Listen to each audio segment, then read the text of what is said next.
Welcome back to 20 minutes of Preston North End chat. How are you all doing? We are fresh back from watching the game against Middlesbrough. Was it over the line? Just how good was Ben Whiteman? Did Harrison Armstrong impress? And lots of other questions to put to our panel this week. We're also talking about the Hemmings family and their injection of 30 million of equity. Does that mean North End are going to be up for sale sometime soon? Lots to digest. Thank you very much for joining us. We've got Harvey, Joey, Adam, and James back with us. Harvey, still unbeaten at home, but could that have been 3 points? It could have been, and you could also argue it probably should have been. It's definitely two scrappy goals to give away from a defensive point of view. I think overall it's still a really good point. You know, obviously Middlesbrough yet to lose a game. They were 4 from 4 before this game, and it was always going to be tough. Obviously, especially given the fact that they bring numbers, they're on form. They've got a lot of good players coming in from the window. So as much as I would have loved 3, I think I'll take 1 at this stage. Okay, fair enough. Is there anybody that wants to debate the goal being over the line, not over the line? James, do you want to comment on this? It's farcical that it was even a question, really, because, again, we've failed to do something so easy as have goal line technology. And it just adds more confusion. I mean, the linesman looks like he's made a good call, but it should never have got to that stage. Joey, can you remember a scrappier goal than at Deepdale in a while? It's been a few, but I'm sure. I mean, this might be my memory, but I'm sure we had goal line technology like nearly 10 years ago. So it apparently just wasn't turned on. So it just baffles me. I really don't understand why it would have been turned on in this day and age. It's probably what you can argue with VAR, because it's can be controversial. But goal line technology, it's there or not, and it's basically conclusive. So yeah, it's a bit annoying that we didn't have it. All right, let's focus on the positives then. Let's get into some player discussions. Adam, let's kick off with this man. Chris says he started the season very well indeed, has Ben Whiteman. He looks more of a captain now. He just needed a season to just really, really please for him. Yeah. Are we seeing the best of Ben Whiteman at the moment for you, Adam? Well, I definitely think it's better than last season, because last season there were shouts for him to be stripped of the captaincy, taken out of the team, but he's proved us all wrong this season so far, and putting out good performances week in, week out. So there's not much to complain about when it comes to it. Yeah, I mean, Harvey, I think we were one of those voices on here last year saying it should have been. Has he proven us all wrong? Yeah, definitely. Like Adams just said, I think I was one of the ones that were saying that the captaincy probably should have been given to someone like McCann or even Gibson. But yeah, Ben Whiteman has well and truly shut me right up, hasn't he? So yeah, I'm really pleased for him. Like the tweet said, I think he just needed that little bit of run of confidence, and he's clearly shown his ability now, and long may it continue. So, well done, Ben Whiteman. Keep going. Let's talk about Story as well, shall we? Joey, Andy says Story was magnificent yesterday. Something I don't normally say, but he was great, and he deserved his Man of the Match award, or for the woke snowflake Tossers Player of the Match. That's a note. Yeah, not a player we get to discuss very often, Jordan's Story, but effective, and another player that's improving under the manager. Yeah, I mean, I always think it's unfair some of the criticisms he's had over the past couple of years. I mean, he's always been for me quite steady, but I think he's showing now he's sort of potentially at a young age actually taking the ball from the back as well. And you saw that on Saturday with the highlights when he took on about 4 players in the opposition, including our ex-captain Alan Brown, which is quite funny. So yeah, I think if he improves the game where he's actually good on the ball, because I think he's always been a solid defender, but he's sometimes just prone to a couple of mistakes. I think as a defender, you can get highlighted for them mistakes. But I think he's been pretty sound, solid, and I think he's working up a really good partnership with Gibson. To be honest with you, I think again Gibson was outstanding as well. And also, I think the only other player who decided to take on the defenders on Saturday in the second half, because in the second half we didn't offer any attacking threat other than from our centre backs, which I don't know if it's concerning or or it's actually it's refreshing that not you're getting other players doing that sort of thing. Let's throw the one negative to you then, James, if that's okay then. That fans put out there. NWA2607 says, any chance of sending Jefferson back to Watford ASAP? Other fans were saying, when has he ever learned to trap a ball? Will he ever be able to control a ball? Was another one. I don't want to talk about it every week, James, but he's standing out in an otherwise quite strong 11. Yeah, I feel sorry for him because off the ball he works quite hard and the press is triggered by him, but he plays like he's never kicked a football before in his life. He plays like it's completely new to him. Sometimes when we've got the ball, he'd be better off with 10, and that sounds really harsh because I want him to do well, and he does work hard, but it's just like watching Bambi. Adam, agree? Yeah, I mean, like James says, I really want him to do well. I want him to prove us wrong, but I was giving him time, but now it's looking worse and worse. I don't think he offered anything at all apart from the press. But I think James is right. I'd rather have 10 men when we're on the ball. Okay. Harvey, I may have to swallow my own sword a little bit with Lewis Dobbin on here because I did not expect him to start as well as he has done. How impressed is he? How impressed are you? He looks really, really good. Obviously, we've only seen very little of him so far, but just the way he gets at a man and the way he can dribble and take on his defender, and obviously, like you saw on Saturday, that finish is sublime. And obviously, like you said, you were doubting him, but sometimes it's better to give the benefit of the doubt. And Lewis Dobbin looks a really, really good player. Okay. Transfer window closed, Joey, just as we were finishing last time. I think literally in the seconds that we said goodbye to James and Harvey last time. That this fella walked through the door. David Moyes decided to send Harrison Armstrong somewhere, and of course looked after his old buddies down in Lancashire. You've got yourself a hell of a player here, I'll be honest. Yeah, I'm pretty surprised you loaned him out to us. I think, he seemed to, especially in the cup game early in the season that you had, he stood out. And I think every time I've seen him for like England under 19s, 21s, he seems to have played well there. So, yeah, I'm pretty surprised, but I'm glad that we've got a player of that quality. If anything, though, I think Saturday proved I was like, where would you put him in that team? Because actually, we've obviously got Devine, who's also been outstanding. That midfield three is looking really good. Dobbin's looking really good. Like I said, the weak link is Jefferson, but do we play with our striker or do we play Dobbin up top? At the moment, obviously, Osmajic is about to come back, so the only thing is, I'm a bit like worried where's he going to actually come into the team, but he's so good. You've got to put him in there somewhere because he might as well sit on your bench if he's not going to sit on.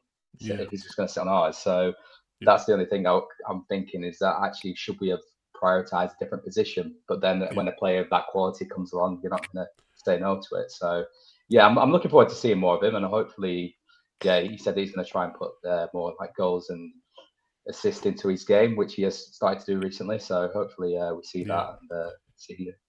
He's one of the reasons Derby County still exist in the league, to be all honesty. He kept them up, and I believe he didn't go back to Derby because they just signed Travers from Blackburn, and he wasn't going to get into that midfield. But I think obviously those conversations suggested that you'd be able to get more game time with you guys. Yeah, look after him, please. I'm sure we'll talk lots more about him. Let's talk about the transfer window overall then, shall we? James, out of 10. Is this one of the best ones that Preston have had, apart from the striker?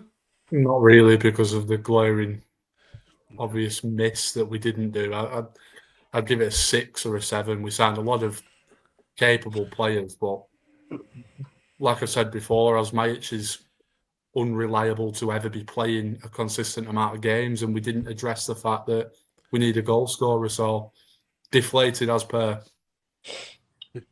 Adam? I mean, I have to agree with James, but I'll give it a rough 7 out of 10. Players coming in like Paul Valentin, playing really, really well. But again, up front, we're just missing that goal scorer. Michael Smith's come in, but he's clearly too old to be playing full 90 minutes every week. So definitely need someone of a higher caliber to be playing up front, and obviously we didn't get that this summer. Okay, got 6 of the 7. Joey, any advances on that? I mean, what I'm gonna do is give you a number and then say it might increase by January if we get the deals of Dobbin and Devine in. Because if we get Dobbin and Devine permanently, then I'll raise it to an 8. If we don't, it just ends up being a loan. So I feel like it's a 6. And it's frustrating that I was looking at the teams around us who bought the strikers we were linked with, like Richard Kone, like McBurney, like the Kesler Dunn from Barnsley. They all scored on Saturday. You know, even Keeper Moore, who Ridgedale seems to think Smith was as good as a signing of, also scored. So when you're seeing all these strikers score around you, and you're thinking we're missing Osmajic, they would have been perfect for it. It's a bit frustrating, and that's why I'm giving it a 6 for now. Okay, Harvey, last time. I think mine's a 7. It's another year of the hope that kills you, really, isn't it? It's a case of Preston always just missing out on that one little piece that they always need, and it's all well and great saying, "Oh well, we got business done all around everywhere else in the pitch," but the one key factor that Preston needed, we didn't get. And I think I was close to giving it a lower rank just in case, in the terms of the way we've done the business, like. There's players that have gone out for money, and it seems like we've not really spent anything at all. I think the highest amount of money was however much we spent on off year. I think it was like 1.2 million or something.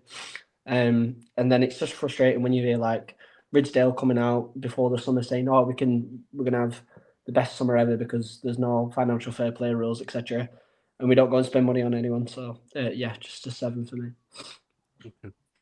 The other bit of news that broke then since we last spoke to you all was speaking about money was, of course, the news that £30 million, Joey, worth of debt in your club has been converted by the Hemmings family into equity. Now, people reading into that lots of different ways, but I think the main one that people have looking at that reading is, does that mean we're going to be up for sale? Because by doing that, of course, they make the club far more attractive, minimising the amount of debt that a potential new owner would take on. Or are we getting a little bit too excited? What was your thoughts on it? I think potentially, but then they also said that there's no more money to be spent on the transfer fees in the future that we had to go because obviously Ockles left this summer as well. So we've got rid of all that as well. So there's a lot of baggage has gone from the club. There's been a lot of talk obviously around the takeovers. Ridgedale said the interest seems to be a bit more than it was before.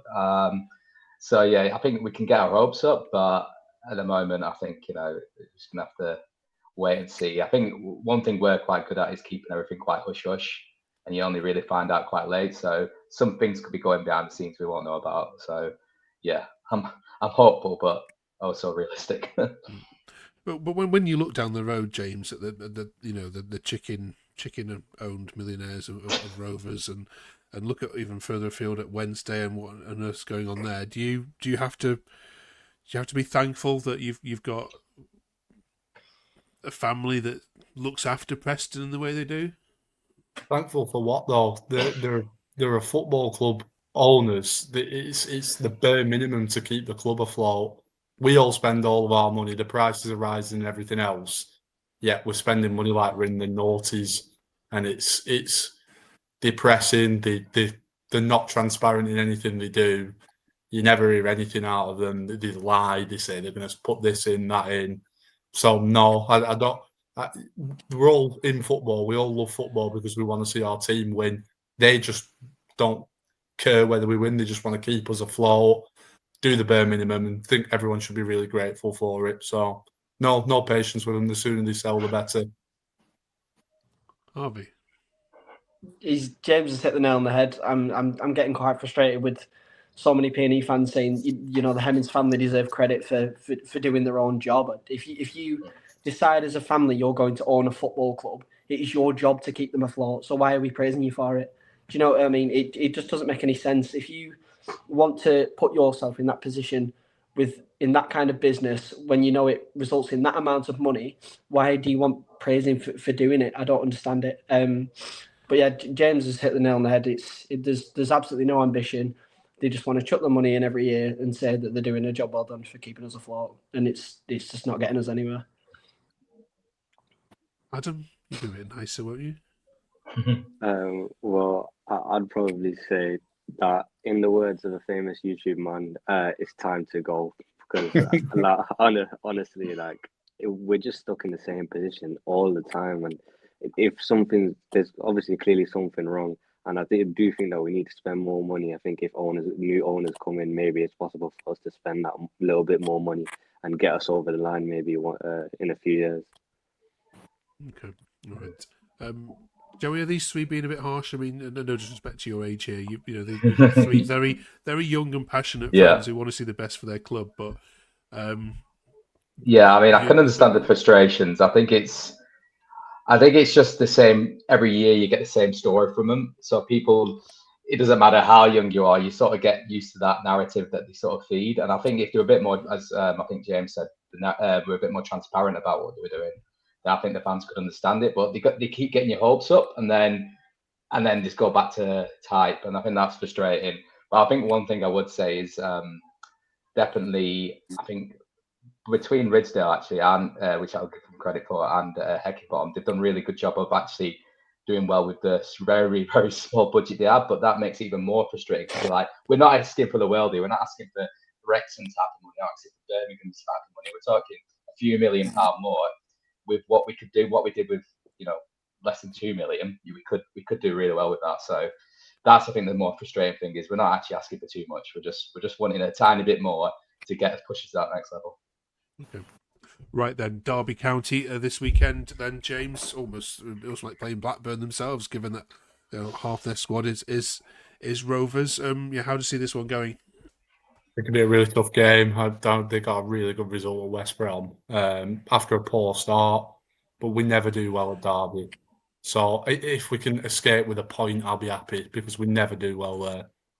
Yeah, we get to see the lovely away kit again, don't we? As well, that's the only positive.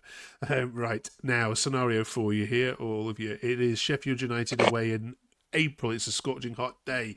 You've got your shorts and sunglasses on, and you can either see North End beat Sheffield United and have a party in Sheffield to be promoted to the Premier League, or you can wait a whole month and watch England win the World Cup in America. 6 weeks later on. You can't have both. Which one would it be? Adam? I'd say North End get promoted any day of the week, because there's a lot higher of a chance that England will win a World Cup than there is a North End being promoted if we've still got the same owners and same club hierarchy. Even though the World Cup only happens every 4 years, there's more chance of winning something that happens every 4 years. 100%. Okay, spoken like a true North Ender. James? I'm going to disagree and go England to win the World Cup. It's massively unlikely, but we have a chance every single year, and I just think it'd be so good for obviously our national team to win it. I'd go for England to win it. Okay, Joey? I'm gonna go club as well. I think. I think it's just, as Adam said, it's probably going to be such a rare occasion. I mean, we'll just enjoy it, and then that's just have this. You get a bit of hangover from England winning the World Cup. You'll have it street parties, it'd be great, but we will have a full season at least in the Premier League, which will just be great for us and great for the city as well. Yeah. Ask Leeds if it's great up there at the moment. They're not enjoying it at all. On their podcast yesterday, they said, "Can we please come back?" Harvey? I'm probably going to have to go for club as well. I think England have already won a World Cup, so stop being greedy. I've never seen Preston in the Premier League. Simple as that.